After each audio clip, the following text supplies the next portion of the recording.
wala ya'rifuhu minna ahadun, dan tidak satu pun di antara kami para sahabat itu yang mengenali dia. Nah, logikanya kalau dia tidak berasal dari perjalanan, Pak, berarti dia harus ahlul Madinah, harus penduduk Madinah. Tapi bukan juga, karena sahabat tidak ada yang mengenali. Oh, ini siluman apa ya? Alhamdulillahi Rabbil Alamin. Bismillahirrahmanirrahim. Assalamualaikum warahmatullahi wabarakatuh. Innal hamdalillah nahmaduhu wa nasta'inuhu wa nastaghfiruh wa na'udzu billahi min shururi anfusina wa min sayyiati a'malina. May yahdihillahu fala mudilla lahu wa may yudlil fala hadiyalah. Asyhadu an la ilaha illallah wahdahu la syarikalah, asyhadu anna Muhammadan abduhu wa rasuluhu la nabiyya ba'dah. Allahumma salli wa sallim wa barik ala Muhammadin wa ala alihi wa sahbihi wa mawalah. Imam Nawawi membuka pembahasan muraqabah ini dengan beberapa ayat tadi itu dan hadis-hadis yang sahih, yang di antaranya diawali dengan satu hadis an Umar bin Khattab radhiyallahu anhu. Perlu kita pahami hadis ini panjang, Pak, dan ini merupakan ummus sunnah, hadis yang terkenal sekali. Bahkan di kitab Arba'in An-Nawawiyah itu di awal-awal hadis. Ini mencakup seluruh urusan agama kita. Ini disebut ummus sunnah karena di dalamnya melingkupi semua urusan di dalam agama kita. Kalau di dalam Al-Quran itu ada umul Quran atau umul kitab, yakni surat Al-Fatihah. Kalau di dalam ilmu hadis itu ada yang namanya ummus sunnah, atau sering disebut juga ini hadis Jibril, karena aktor utamanya di situ, ya, aktor utama atau figuran, ya, aktor utamanya Rasulullah, figuran utamanya ini Jibril. Baik, kita selami, nanti ya kita selesaikan aja, karena pada intinya ada di bagian akhir yang terkait dengan muraqabah ini. Baginda Sayyidina Umar bin Khattab dawuh bersabda, bainama nahnu julusun inda Rasulullah sallallahu alaihi wasallam, di saat kami para sahabat bermajelis, duduk-duduk bersama Nabi, di hadapan Nabi sallallahu alaihi wasallam, dzata yaumin, di suatu hari, ittala alaina rajulun, tiba-tiba muncul atau datang, bisa dikatakan tala itu muncul atau datang. Kalau Rasulullah ketika rawuh ke Madinah itu kan disambut dengan tala'al badru alaina, telah datang rembulan yang bersinar kepada kami, tala'a.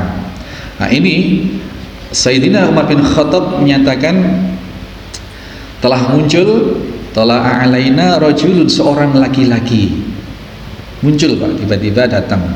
Syadidu bayadi thiyabi, dengan pakaian yang sedemikian putih, pakaiannya putih, sangat putih, rapi.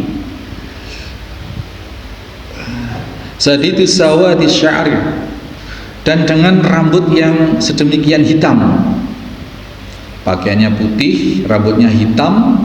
La yura alaihi atharus safar, tidak terlihat tanda-tanda dari dia itu bekas perjalanan, Pak, apalagi ini konteksnya Madinah kala itu.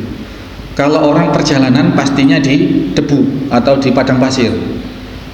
Kalaupun tidak berjalan kaki, naik kuda atau naik onta atau naik kereta. Padang pasir, tidak di aspal, tidak di paving, yang pasti ada angin, panas, terik. Sehingga kalau orang perjalanan, bekas perjalanan itu ya minimal ya acak-adul lah, Pak. Kita saja kalau naik sepeda motor misalkan dari sini ke Banyuwangi lewat aspalan aja, itu kalau sudah turun buka helm coba dilihat. Saya dulu sering, Pak, masih SMA itu Banyuwangi, Tegal Trimo, Nusa Dua itu sering riwa-riwi itu. Kalau sudah nyampe kapal Pak, dibuka itu helm, ini sudah kayak kacamata itu. Iya, hitam kelihatan, itu baru dekat. Terus mata agak kemerah-merahan pasti, baju ya kusut ya. Atau kalau kita naik bis, nggak usah jauh-jauh, Arjasa, Situbondo misalnya, nanti turun ya minimal baju agak lecek. Ya, kalau kendaraan pribadi ber-AC mungkin berbeda. Tapi kalau naik kendaraan umum lah, ini di padang pasir, tapi dia hadir tampil bersih, bajunya bersih, rambutnya klimis hitam, tidak terdapat tanda-tanda, tidak terlihat tanda-tanda dia baru melakukan perjalanan. Wala ya'rifuhu minna ahadun, dan tidak satupun di antara kami para sahabat itu yang mengenali dia. Nah, logikanya kalau dia tidak berasal dari perjalanan Pak, berarti dia harus ahlul Madinah, harus penduduk Madinah. Tapi bukan juga, karena sahabat tidak ada yang mengenali. Oh, ini siluman apa ya? Hatta jalasa ilan Nabi sallallahu alaihi wasallam. Kemudian sampai dia datang, ya tiba-tiba muncul dengan kondisi seperti itu, tidak ada yang kenal. Kemudian duduk di hadapan Nabi sallallahu alaihi wasallam, wa asnada rukbataihi ila rukbataihi, dan meletakkan lututnya itu persis di depan lutut Rasulullah sallallahu alaihi wasallam. Duduknya kan seperti duduk tasyahud itu kan Pak. Itu langsung tiba-tiba mendatangi Nabi, nemplek lututnya, ditempelkan ke lutut Nabi. Makin heran Pak, ini bukan selazimnya para sahabat seperti itu. Kalaupun bermajelis ya duduk, tapi tidak sampai nempel gitu. Wa wada'a kaffaihi ala fakhidaihi, dan meletakkan kedua tangannya di atas paha Rasulullah sallallahu alaihi wasallam. Oh, ini tambah seru lagi. Wani-waninin demek.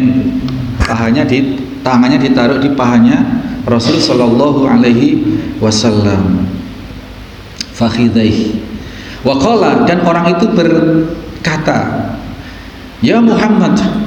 Masya Allah, kaget semua orang sak Madinah para sahabat ini. Kalau nyebut Rasul itu mesti ya Rasulullah atau ya Nabiullah, ya Habibullah, tidak pernah langsung ya Muhammad.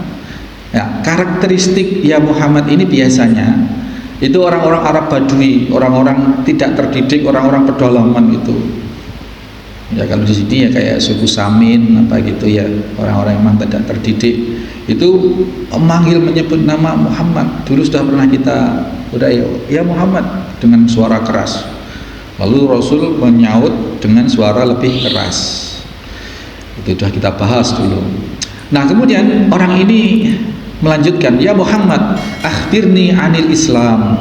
Wahai Muhammad, kabarkan atau jelaskan kepadaku tentang Islam. Faqala Rasulullah sallallahu alaihi wasallam, lalu kemudian Rasul menjawab atau berkata, menimpali, merespon pertanyaan atau kata-kata orang asing itu, al-islamu an tashhada alla ilaha illallah wa anna muhammadur rasulullah. Islam itu adalah engkau mempersaksikan bahwasanya tidak ada ilah sesembahan kecuali Allah, dan aku Muhammad, dan bahwasanya aku Muhammad adalah utusan Allah. Wa tuqimas sholata, dan engkau mendirikan sholat. Ini ya Pak yang sering kita harus banyak-banyak pahami, mendirikan sholat, bukan wa ta'malus sholat, bukan engkau mengerjakan sholat. Jadi sholat itu betul-betul atas inisiatif, atas sepenuh kesadaran, dengan penuh persiapan mendirikan sholat, bukan hanya sekedar mengerjakan sholat. Wa tuqimus sholat, dan mendirikan sholat. Wa tu'tiyaz zakat, dan engkau tunaikan zakat. Wa tasumu Ramadan, wa tasuma Ramadan, dan engkau menunaikan puasa di bulan suci Ramadan. wa tahujjal baita in istata'ta ilaihi sabila, dan engkau menunaikan ibadah haji apabila engkau mampu melaksanakan perjalanannya. Jadi ini pilar-pilar di dalam Islam. Kemudian setelah dijawab seperti itu, orang asing tadi itu kembali menimpali sodaqta, engkau benar. Nah ini ya Pak, fa'ajibna lahu yas'aluhu wa yusaddiquhu. Lalu Umar bin Khattab merundel atau menyampaikan dalam hadis ini, kami heran, kami semua heran, wong dia yang bertanya, kok dia yang membenarkan gitu. Apa ngetes apa ya? Kurang lebih seperti itu. Kemudian tapi tetap para sahabat itu Masya Allah Pak, takzimnya, kalaupun ada keanehan-keanehan seperti itu, dia tidak langsung frontal, ya Rasul siapa itu, ayo tidak seperti itu. Ketika Rasul berkenan, Rasul melayani para sahabat itu menahan, meskipun menahan beberapa pertanyaan. Jadi sedemikian takzimnya para sahabat itu kala itu. Kemudian orang itu berkata lagi, fa akhbirni anil iman, kabarkan, jelaskan kepada saya wahai Muhammad tentang iman. Lalu Rasul menjawab, antumina billah, engkau percaya kepada Allah, wa malaikatihi, dan kepada malaikat-malaikat Allah, wa kutubihi, dan kepada kitab-kitab Allah, wa rusulihi, dan para utusan Allah, wal yaumil akhir, wa tu'mina bil qadari khairi wasyarrihi, wal yaumil akhir, dan percaya dengan takdir, dengan qadar Allah, baik qadar yang baik maupun takdir yang tidak baik. Ini dalam pembahasan sabar, sebenarnya semua takdir itu baik, tetapi dari ukuran pandangan manusia, takdir itu terbagi dua. Takdir yang oleh manusia dirasa mengenakan atau baik, ada yang takdir yang dirasa, yang diterima oleh manusia dipandang sebagai sesuatu yang tidak baik karena tidak diharapkan. Tapi sesungguhnya tidaklah satu hal pun yang Allah takdirkan, yang Allah ciptakan, yang Allah jadikan itu sia-sia. Alhasil semua takdir Allah itu sesungguhnya adalah baik. Itu. Ya, tapi untuk memudahkan pembahasan, penjelasan kepada umat, ya sudah. Nabi SAW wa tu'mina bil qadari khairihi wa sarihi, qadar yang baik dan qadar yang buruk. Qala sodaqta, lalu orang itu kembali membenarkan, engkau benar. Lalu tentu keheranan, meskipun tidak disebutkan oleh Umar bin Khattab, fa'ajibna tadi itu tidak disampaikan lagi, tapi tetap semakin heran, semakin bertanya-tanya.